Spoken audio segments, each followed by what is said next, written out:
Hello everyone, this is part 5 of class 10th NCERT History Chapter 1, The Rise of Nationalism in Europe, The Age of Revolutions 1830 to 1848। तो देखो conservative regimes जो set कर दिए गए थे मतलब ला दिए गए थे, अब वो ना अपनी पावर को मजबूत करना चाह रहे थे। तो अब इस टाइम पर लिबरलिज्म और नेशनलिज्म ये जो दो भावनाएं है ना, इनको रेवोल्यूशन से जोड़कर देखा जाता था। यूरोप के कई रीजन्स जैसे कि इटालियन या जर्मन स्टेट्स हो गए, ओटोमन एम्पायर के प्रिंसेस ओटोमन एम्पायर के प्रोविंसेस हो गए, आयरलैंड और पोलैंड, इन सभी जगह पर ना नेशनलिज्म और लिबरलिज्म जो था इसको रेवोल्यूशन से जोड़कर देखा जाता था।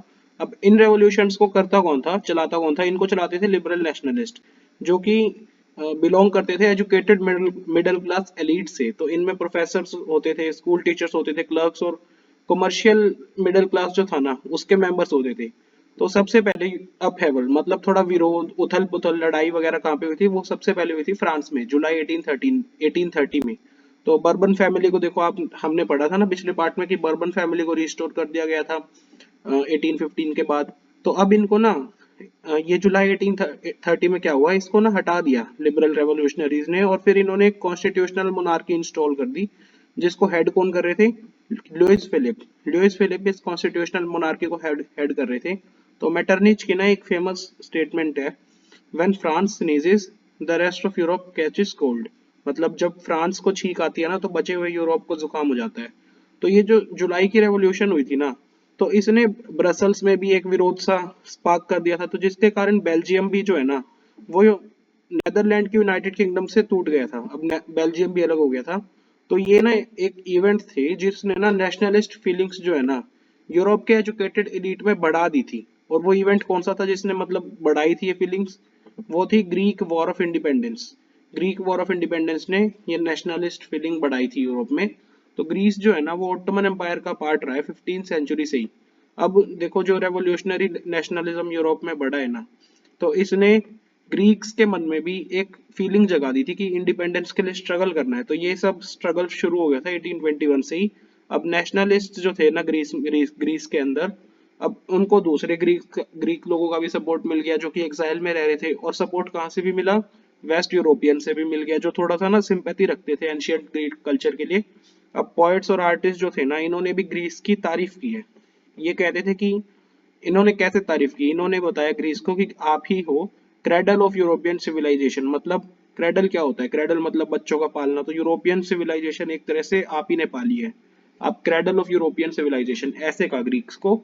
और लोगों का सपोर्ट भी जो है ना आने लग गया था इनके स्ट्रगल के अगेंस्ट। जो मुस्लिम एम्पायर था ना, ओटोमन एम्पायर, तो एक मुस्लिम एम्पायर के अगेंस्ट जो स्ट्रगल कर रहे थे ना, इसके लिए लोगों का सपोर्ट भी मिलने लग गया था। तो इंग्लिश पोइट हुए हैं लॉर्ड बायरन, इन्होंने फंड्स ऑर्गेनाइज करे थे और फिर बाद में ये भी वॉर के लिए चले गए थे, जहां पर इनकी मृत्यु 1824 में फीवर के कारण हो गई थी। अब फाइनली जो एक ट्रीटी है, याद रखने ना, ट्रीटी ऑफ कॉन्स्टेंटिनोपल 1832 की है। तो इसने रिकॉग्नाइज किया था ग्रीस को एक इंडिपेंडेंट नेशन की तरह। तो अब इस पैराग्राफ में हमने पूरा क्या पढ़ा है? ग्रीक वॉर ऑफ इंडिपेंडेंस के बारे में। अब the romantic imagination and national feeling. तो ये जो नेशनलिज्म बढ़ता जा रहा था ना, ये सिर्फ वॉर या फिर टेरिटोरियल एक्सपेंशन मतलब जो लोग कब्जा करते जा रहे हैं उसके थ्रू नहीं आता गया ये नेशनलिज्म। कल्चर ने भी एक काफी इंपॉर्टेंट रोल निभाया एक आइडिया ऑफ नेशन को प्रमोट करने में। कल्चर जैसे कि आर्ट या पोएट्री हो गई, स्टोरीज, म्यूजिक, इन सभी ने नेशनलिस्ट फीलिंग्स को एक्सप्रेस करने में और शेप करने में बहुत मदद की है। अब हम रोमांटिसिज्म के बारे में देखेंगे। ये क्या था? ये एक कल्चरल मूवमेंट था जो कि ना नेशनलिस्ट सेंटिमेंट को बढ़ा रहा था, नेशनलिस्ट सेंटिमेंट को बढ़ा रहा था। अब जो रोमांटिक आर्टिस्ट या पोइट्स होते थे ना, ये साइंस की, तर्क की, इस तरह की बातों का ना क्रिटिसिज्म करते थे, विरोध करते थे, और किस चीज को प्रमोट करने की कहते थे? ये इनका फोकस रहता था इमोशंस पे, इंट्यूशन पर या मिस्टिकल फीलिंग्स पर। मतलब मन की बात, कुछ अंदर से बात आ रही हो, उस पर ज्यादा फोकस रहता था साइंस की जगह। तो इनका एफर्ट क्या था? इनका एफर्ट था कि ना एक कलेक्टिव हेरिटेज है हमारा, एक सा इतिहास रहा है हमारा, इस तरह की सेंस को प्रमोट करे, एक कॉमन कल्चरल पास्ट रहा है। तो इस तरह से ये सब बातें बन जाए एक बेसिस ऑफ अ नेशन, ये सब बातें एक नेशन का आधार बने। अब दूसरे भी रोमांटिक्स है जैसे कि जर्मन फिलोसोफर हो गए, इनका नाम है जोहान गोटफ्रिड हर्डर। तो इन्होंने क्या कहा? इन्होंने कहा कि ट्रू जर्मन कल्चर जो है ना उसको कॉमन पीपल में, उनमें ढूंढना पड़ेगा। कॉमन पीपल को और क्या कह रहे हैं देखो, दास वॉक। तो फोक सॉन्ग्स, फोक पोएट्री या फोक डांस जो है ना, इसके थ्रू जो है ना, जो ट्रू स्पिरिट ऑफ नेशन है उसको पॉपुलराइज किया गया। ट्रू स्पिरिट ऑफ नेशन क्या है? वॉक्स जीस्ट।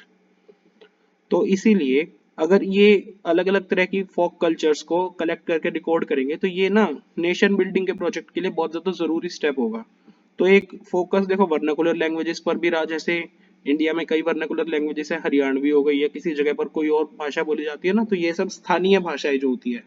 तो एक फोकस रहा स्थानीय भाषाओं पर भी और लोकल फोकलर फोकलोर पर भी, क्योंकि ये एंशियंट नेशनल स्पिरिट जो रही है उसको तो रिकवर करती है, लेकिन साथ ही साथ मॉडर्न नेशनलिस्ट मैसेज भी जो है ना वो एक लार्ज ऑडियंस तक पहुंच सकते हैं, क्योंकि लार्ज ऑडियंस उस टाइम पर इलिटरेट थी, तो उनको अपनी वर्नाकुलर भाषा ही समझ आएंगी, मतलब अपने स्थानीय भाषा।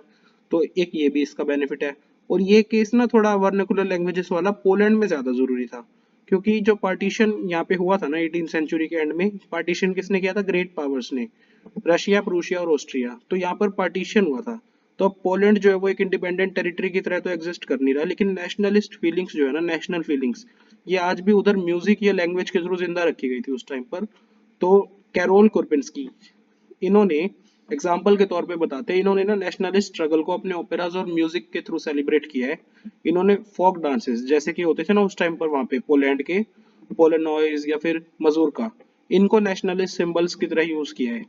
अब लैंग्वेज जो है ना इसने काफी इंपॉर्टेंट रोल निभाया है नेशनलिस्ट सेंटिमेंट्स को डेवलप करने में।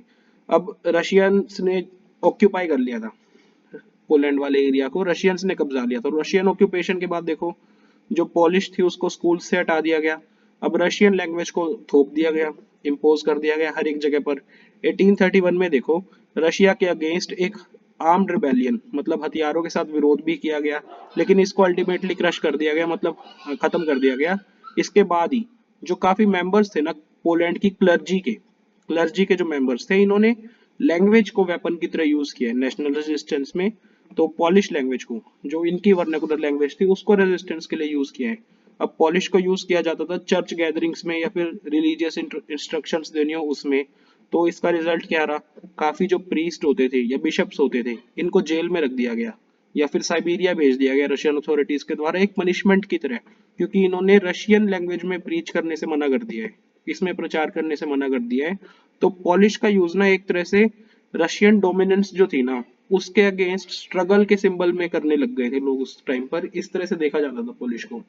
तो इसी के साथ हम ये वाला पार्ट खत्म करते हैं। Thank you.